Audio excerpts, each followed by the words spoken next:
Radio Vulnerables, la radio del grupo Moebius, Psicoanálisis Freud Lacan, transmitiendo desde Rosario, Argentina. Doctora Dombrowski, ¿lista? ¿Con los ¿Lista? 4 discursos? Sí, vamos a empezar por por hacer una especie de introducción. Dice Nietzsche que hay un evento y 1000 interpretaciones, infinitas interpretaciones.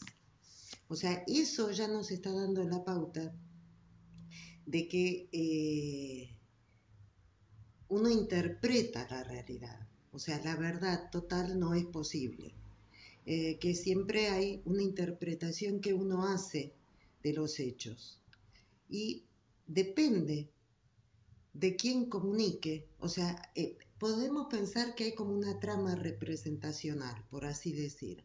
Desde Lacan diríamos un entrecruzamiento entre lo simbólico y lo imaginario, y, eh, y lo que hace que nosotros nos podamos comunicar, que podemos relacionarnos unos con otros, es justamente el discurso, la posibilidad de comunicarnos con el otro.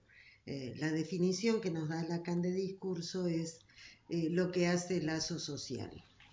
Entonces, partamos de la base que, como usted recién decía, está viendo que la comunicación de los medios en general con respecto a esta pandemia del coronavirus es, usted la tipifica como amarillista y que es muy difícil encontrar las noticias más esperanzadoras o más cercanas a la realidad con respecto a las investigaciones que se estarían realizando, que se están realizando y que uno tiene que investigar mucho para poder encontrar cosas por el estilo, ¿no? Entonces, partiendo de estas premisas, digamos, partiendo de esto, que todo lo que nosotros nos relacionamos con el otro, o sea, el lenguaje no es solamente la palabra, no es solamente lo que uno dice, y así todo, cuando uno dice algo, el otro, el que escucha, puede interpretarlo de una forma o de otra, desde su lugar va a interpretar lo que yo voy a ir diciendo y viceversa, ¿no es cierto? Entonces, digamos que hay una base de malentendido, ¿no? Está puesto allí. Entonces, allá por el año 68, cuando fue toda la situación del Mayo francés, le pidieron a Lacan que él se pusiera, se tomara posición, digamos, con respecto a eso que estaba sucediendo. Y entonces, así es como él elabora la teoría de los 4 discursos y que lo establece, si no me equivoco, en el Seminario 17 y en Radiofonía, que son dos artículos escritos por él y que donde él explica esta teoría de los 4 discursos. En principio, lo que él en su recorrido, ¿no? Vio que él propone una vuelta a Freud, porque después de cuando ya Freud no estaba, se da todo un movimiento a nivel del psicoanálisis en el mundo que lo tipifica como los post-freudianos, donde de alguna forma fueron tergiversando las propuestas, ¿no? La teoría del psicoanálisis propuesta por Freud. Entonces él propone una vuelta a Freud y es algo que siempre lo interpeló, la posibilidad de la malinterpretación. Él buscaba alguna forma de poder transmitir, ¿no?, los principios del psicoanálisis, pero que no dieran lugar a malas interpretaciones o a interpretaciones de grupos que estaban en un lugar de poder. Entonces es así como él trata de tomar de diferentes ciencias, de las ciencias exactas generalmente, y establece lo que son fórmulas, ¿no? Una fórmula trata de formalizar los discursos que él va encontrando a lo largo de la historia de la humanidad. Entonces nos va a hablar de que hay un discurso, de que hay un elemento, digamos, que es lo que aparece, digamos, lo que está, digamos, en lo cotidiano, en la realidad, pero que por debajo de eso que es lo que aparece o se muestra, habría un estamento, por así decir, que mueve o influye sobre esa realidad que es esto de lo que estamos hablando. Para que quede más claro, vamos a trabajar. Él establece que ha habido lo que él llama un discurso amo. Ese discurso amo, que es la forma en que los seres humanos nos relacionamos. O sea, él establece que habría un discurso amo desde el principio de los tiempos, digamos, donde el sujeto, donde habría alguien o algo que estaría en el lugar, lo podemos tomar desde Hegel de la dialéctica esta del amo y el esclavo, ¿no? O sea, el amo justamente es el que decide, el que hace, y al sujeto, a los otros, los pone en el lugar de objetos. O sea, los otros sujetos, que podríamos pensarlo en términos de los súbditos y la realeza, son de alguna forma manejados o manipulados por este amo, ¿no? Que tenía la posibilidad de decidir entre la vida y la muerte. O sea, que los sujetos tenían que adaptarse a esas reglas de juego impuestas por este amo. Así todo, como nos cuenta el doctor Brownstein en el libro sobre la tecnología y los diferentes discursos, un libro del año 2010, si no me equivoco, nos cuenta que este amo, así todo, daba un entorno, daba un escenario donde se establecía la ley y producía sujetos que eran sujetos justamente de derecho, o sea, con una ley bien clara, y se establecían allí derechos y deberes, ¿no? para estos súbditos de la corona. El gran cambio se produce con el advenimiento del capitalismo, porque allí no solamente se da este cambio, ¿no? O sea, no solamente aparece toda esta cuestión del ya el amo con el objetivo de manipular esos súbditos, manipular a los sujetos, y puede llevar a las situaciones de la explotación, o sea, donde el sujeto, el individuo, aunque individuo no es una palabra que utilicemos mucho en psicoanálisis, tenía que producir, y que ese resto, ¿no? Eso que permitía una ganancia mayor, quedaba en manos de este amo, y eso daba lugar a una plusvalía que cada vez iba agrandando más, ese resto que producía el esclavo, esa plusvalía quedaba en manos del capitalista, y hacía que cada vez estuviese más enriquecido ese amo, ¿no es cierto? Una forma una modificación, digamos, de este discurso, ¿no? De este discurso amo donde tenemos a los sujetos, ¿no? En ese lugar de súbditos de una corona, ya más andando los tiempos, se va a dar una modificación de este discurso amo que nos va a generar lo que es el discurso universitario. Ya ahora el amo no solamente por la fuerza va a obligar al súbdito, ¿no? A que produzca, sino que va a dar una razón muy razonable, un motivo muy razonable, como es el de la ciencia, ¿no?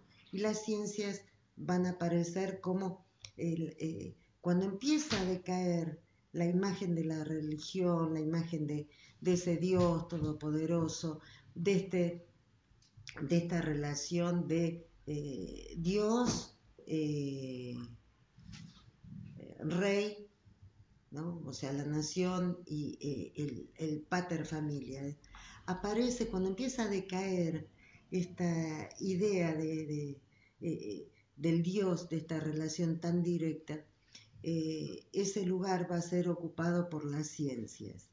Son las ciencias las que van a ser como las dueñas de la verdad, y entonces allí se va a establecer una modificación de ese discurso amo, que es el que nos va a dar el discurso universitario. O sea, de esta forma ya tenemos dos tipos de discursos cuyas fórmulas nos las brinda Lacan, que es una, la del discurso amo, y con el advenimiento del capitalismo, esa modificación que nos da lugar al discurso universitario.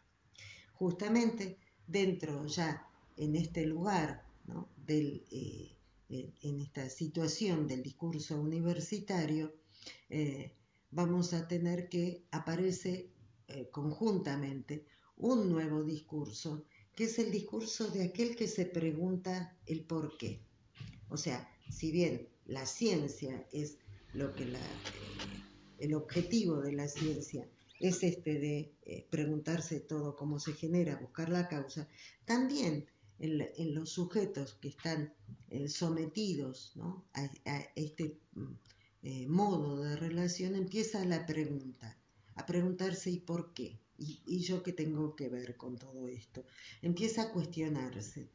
Y ese cuestionamiento es el que lo llamamos el discurso de la histeria, que constantemente está preguntando porque quiere saber quién es, por qué, la causa de sí mismo, quién soy, por qué estoy acá.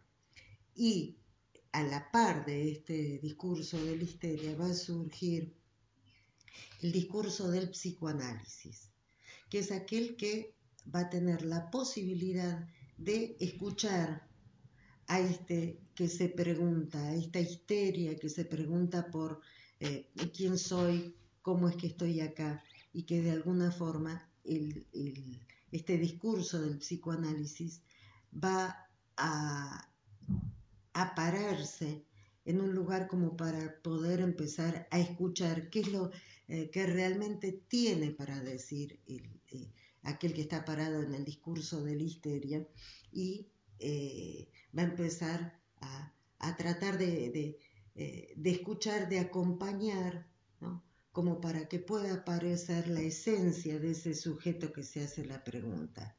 O sea, como decimos en psicoanálisis, que pueda aparecer ese deseo de vida, ese deseo que lo mueve, ¿no?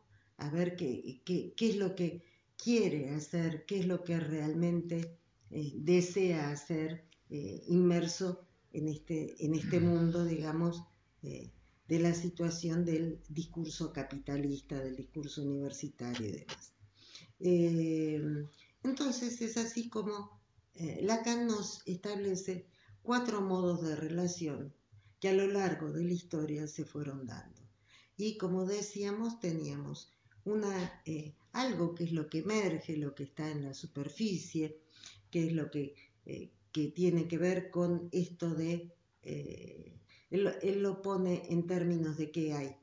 un agente, o sea, alguien que de alguna forma se mueve hacia un entorno, se mueve hacia un otro. O sea, lo que está en la superficie son justamente esos dos lugares que se interrelacionan.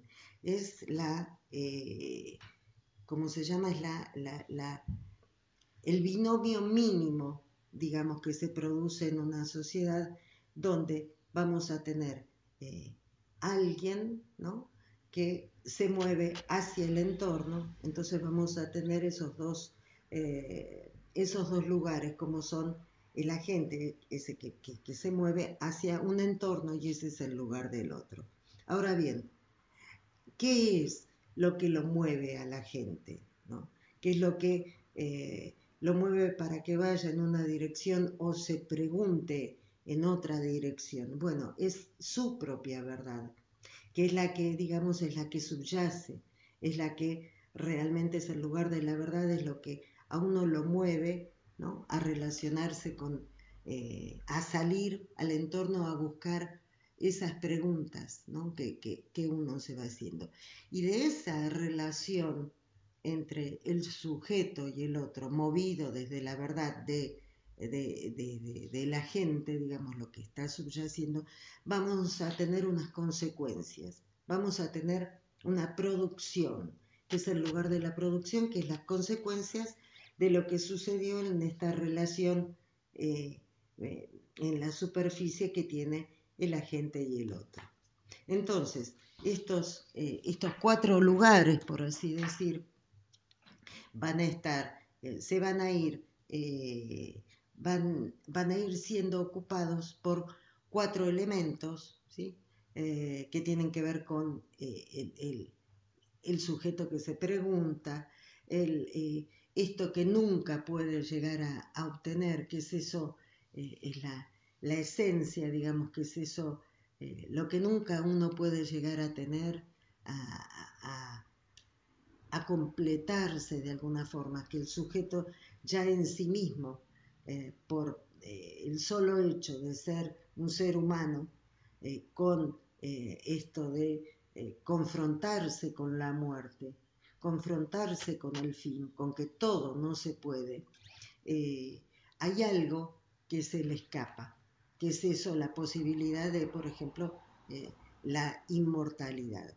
Lo que no quita que vaya a tener la ilusión de que tal vez logre, ¿sí?, poder estar completo, por ahí logre la felicidad completa o la felicidad eterna. Entonces, desde estas ilusiones, desde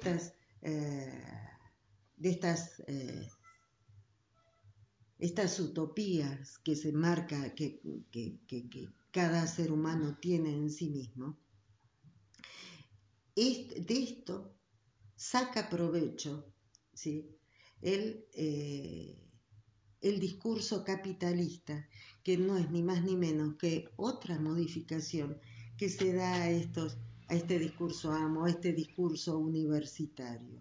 Pero ya el discurso capitalista, que es este último del que estábamos hablando, hace uso de la ciencia, ¿sí?, o sea, manipula la ciencia para que produzca objetos cuyos objetos van a traer la ilusión de que el sujeto se va totalmente a completar, va a lograr la completud, va a lograr la inmortalidad, por así decir, como que a través de la ciencia es posible obtener esa posibilidad de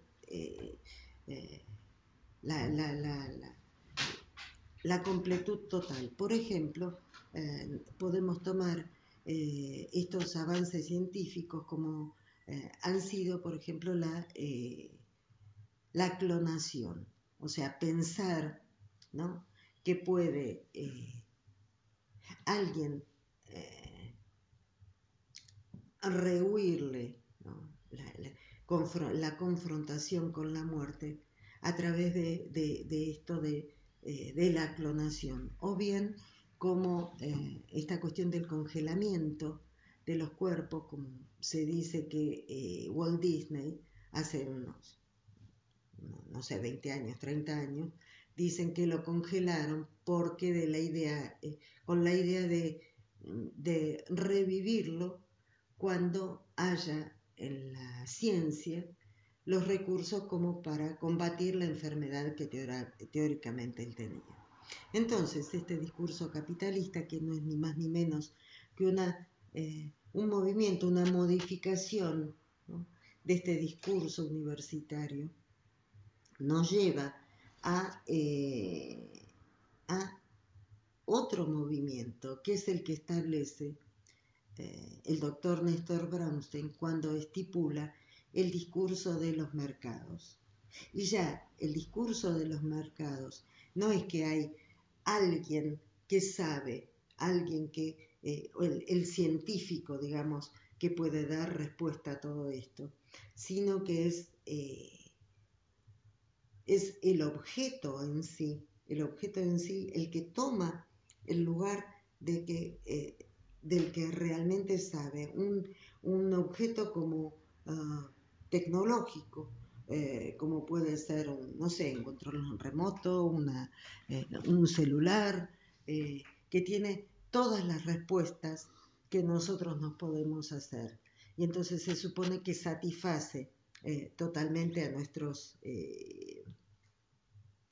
deseos, lo que nosotros queramos hacer.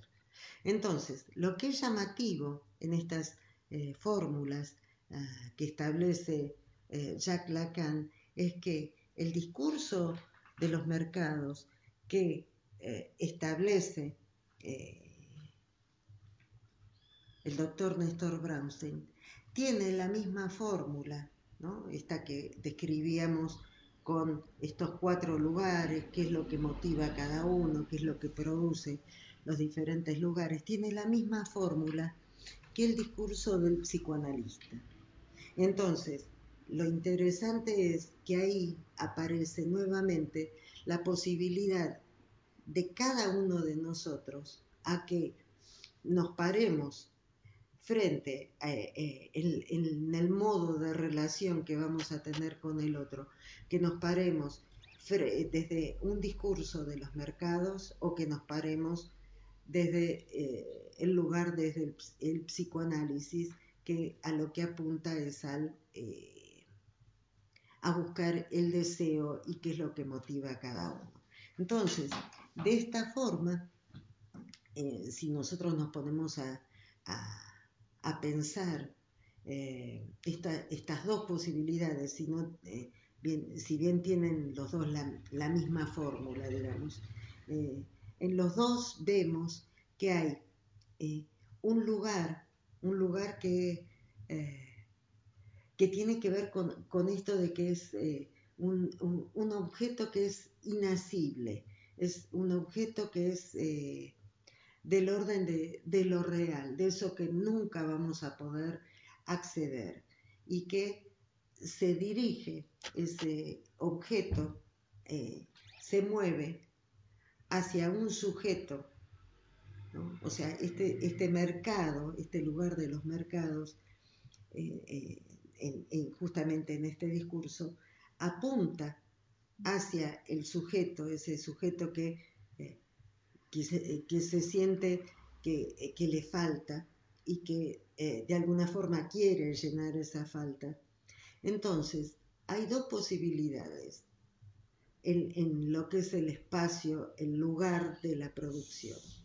Si nos quedamos siendo objetos de este discurso de los mercados, entonces lo que vamos a lograr es que este mercado nos dé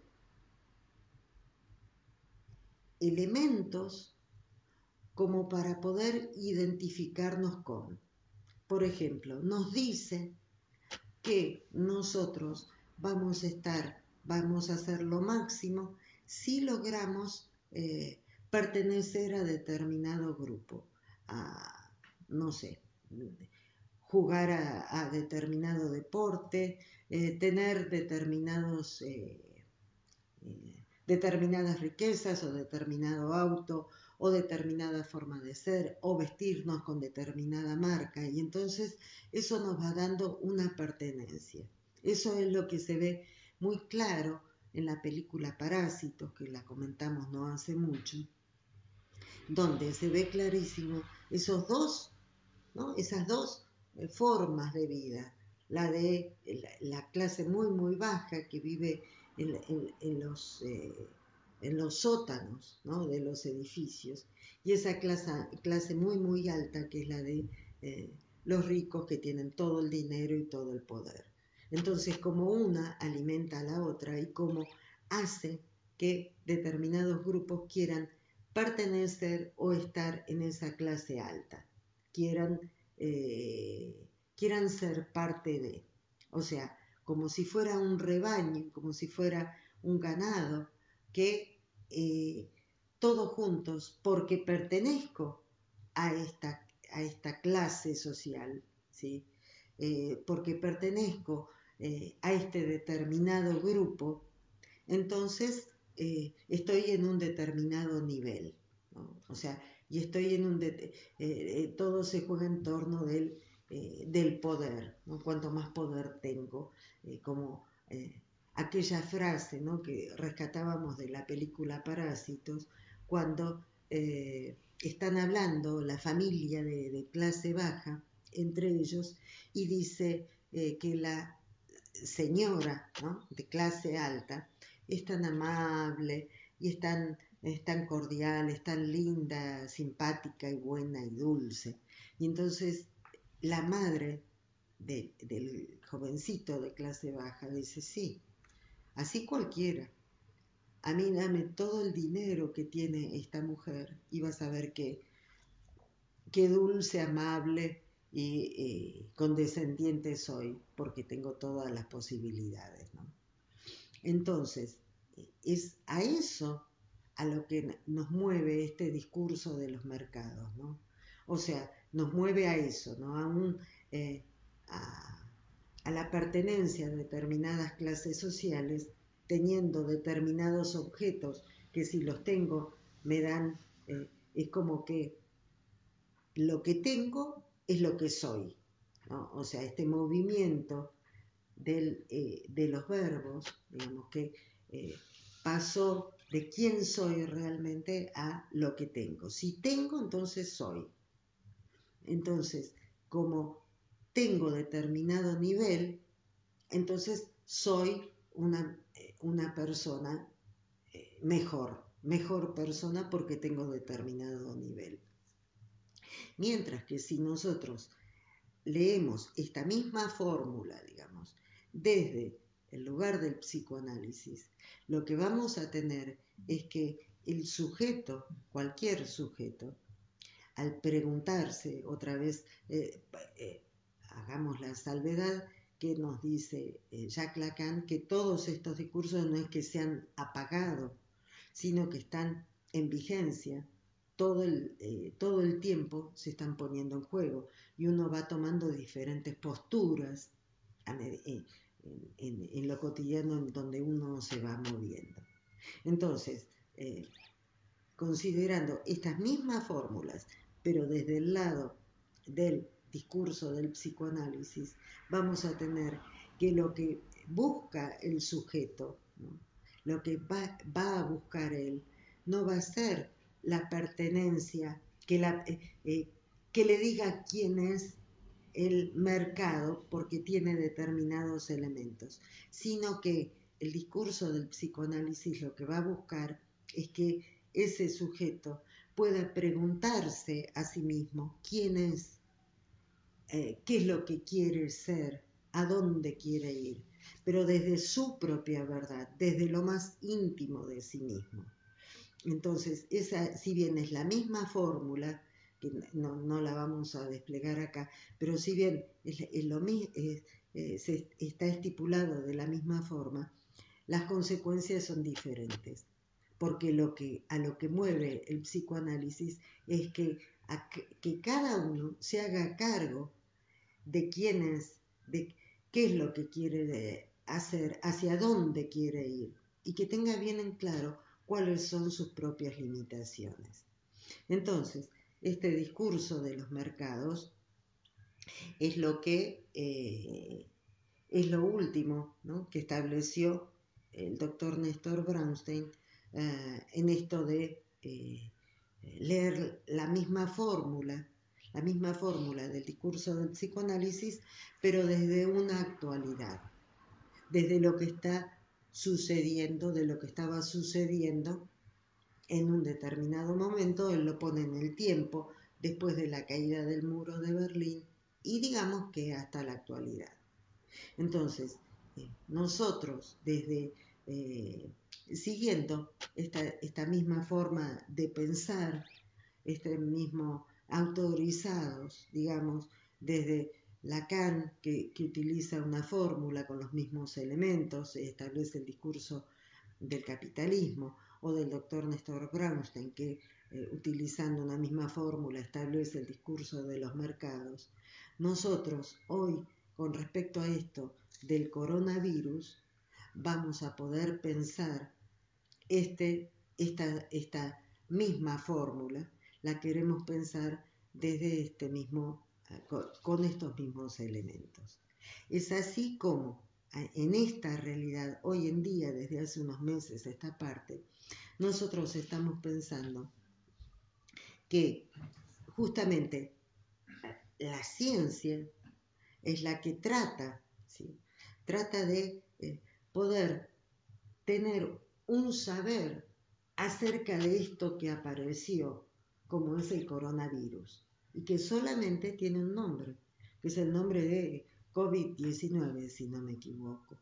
Pero es algo que no se conoce, es algo de lo real que emerge, ataca, invade, es letal incluso, y no sabemos qué hacer. Entonces, este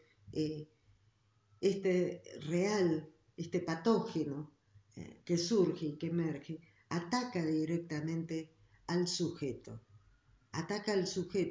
y realmente ese sujeto no tiene, está inerme, no sabe qué hacer, y entonces lo único que hoy en día estamos haciendo es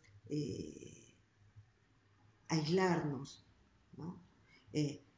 Quedarnos en casa, con la contrapartida de que tenemos que la naturaleza está tomando de vuelta los espacios que había dejado, como los delfines en Venecia, o no sé, los pájaros no sé dónde, o los monos en Tailandia.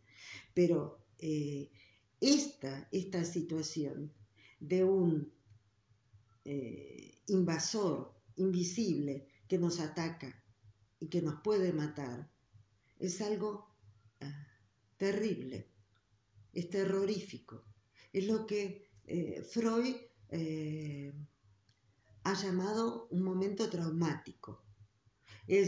Nosotros estábamos armados de determinada forma, como que éramos, podíamos decidir qué hacer, cómo hacerlo, cómo llevarlo, y resulta que nos encontramos que estamos totalmente inermes, ¿no?, anonadados frente a esto que está sucediendo. Y esa invasión así terrible es lo que Freud establece como un trauma. O sea, es del orden de lo traumático la llegada de este agente patógeno tan fuerte. Y eso Freud lo establece como que se rasga, ¿no?, la barrera antiestímulo. Es como que uno tiene una armadura para moverse por la vida en este mundo de relaciones que estábamos describiendo, que se relacionaba con el otro desde diferentes lugares, con los 4 discursos, y de golpe uno se queda inerme. Uno se queda a merced de un otro que no se sabe quién es y que nos puede arrebatar la vida y nos puede arrebatar todo, como es lo que está sucediendo. Y entonces se escucha en el consultorio, se escucha en general altos niveles de angustia. Estamos todos muy angustiados porque no sabemos qué es lo que va a pasar, qué nos va a pasar. Y esas preguntas, ¿quién soy? ¿Qué me va a pasar? ¿Por qué sucede esto? ¿Cómo se sale de esto? Esas son las preguntas que advienen cuando se confronta uno con la muerte. Cuando uno está cara a cara con la muerte, es que aparecen estas preguntas. Entonces, generalmente a la muerte la tenemos lejos. A la muerte queda negada, como ha hecho el discurso del mercado, ¿no es cierto? O sea, con esto del congelamiento, la clonación. Está como que está muy, muy lejana. Pero ahora la tenemos acá, sentada frente a nosotros. Como en aquella película El lado oscuro del corazón, que Darío Grandinetti era perseguido todo el tiempo por la muerte, ¿no? Hasta que en un determinado momento se da una escena muy genial que es que se sienta a tomar un café con la muerte, ¿no? Y entonces ella le explica por qué tiene que estar siempre con él. Entonces, estamos conviviendo con la muerte. La muerte está enfrente, sentada frente a nosotros, como con Darío Grandinetti, y ya no es eh, algo que uno supone, no, está ahí cerca, y eso produce la máxima angustia.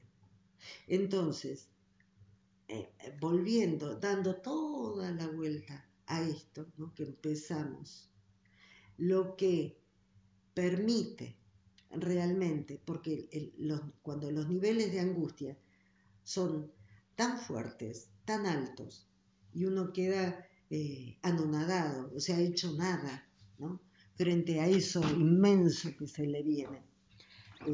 Nos dice Lacan que la angustia es un punto de quiebre, es una bisagra que uno puede caer en el lugar del goce, o sea, en ese lugar donde uno es simplemente un objeto en manos de un todopoderoso y que puede decidir la vida y la muerte, y entonces uno queda ahí. O bien uno puede ir hacia el lado del deseo. Y cuando nosotros hablamos de deseo, hablamos de nosotros que tenemos, sabemos que algo nos falta, que todo no lo podemos, que necesitamos del otro para poder comunicarle qué es lo que uno siente, qué es lo que uno piensa, qué es lo que uno quiere hacer. Entonces, en este devenir, en este lazo social que vamos estableciendo, es como de alguna forma la angustia se disminuye, la angustia va desapareciendo. Si bien sabemos que el coronavirus sigue estando ahí, y lo importante es poder bajar esos niveles de angustia para que juntos, ¿no?, o sea, esta idea no del individualismo, sino de juntos poder acompañarnos como para poder sobrellevar esto terrible que nos está pasando. Entonces, nosotros decimos que este discurso, esto que está pasando con el coronavirus, pensamos si no le podemos llamar el discurso del trauma, o sea, el discurso del golpe. Trauma es golpe, traumatismo, lo mismo, o sea, esto que está rasgada nuestra barrera antiestímulo, este discurso, como lo estamos estableciendo, está describiendo qué es lo que nos pasa. Y justamente al poder utilizar las fórmulas que establece Jacques Lacan, vemos que la única salida es la del lazo social. La del lazo social, para que juntos con los otros podamos hablar, comunicarnos, acompañarnos en esta travesía de que en algún momento la ciencia pueda llegar a descubrir, por así decir, la solución, cómo combatir a este coronavirus. Es por eso entonces que a este discurso le ponemos el discurso del trauma y que por supuesto esto va a ir cambiando porque siempre va a ir cambiando. Esperemos que este discurso del trauma sea simplemente muy este tiempo nada más, ¿no? Este poquito tiempo. Bueno, Muy bien. hasta acá. No sé, algo se ha apagado acá, pero bueno, Esperemos que salga completo. esperemos que sí, si no lo vamos a subir en la página, en un rato ya lo tenemos listo para subirlo. Bueno, Bueno, nos vemos el próximo domingo. exacto, a la misma hora, a A las la misma 12. hora. Bueno, buenas tardes.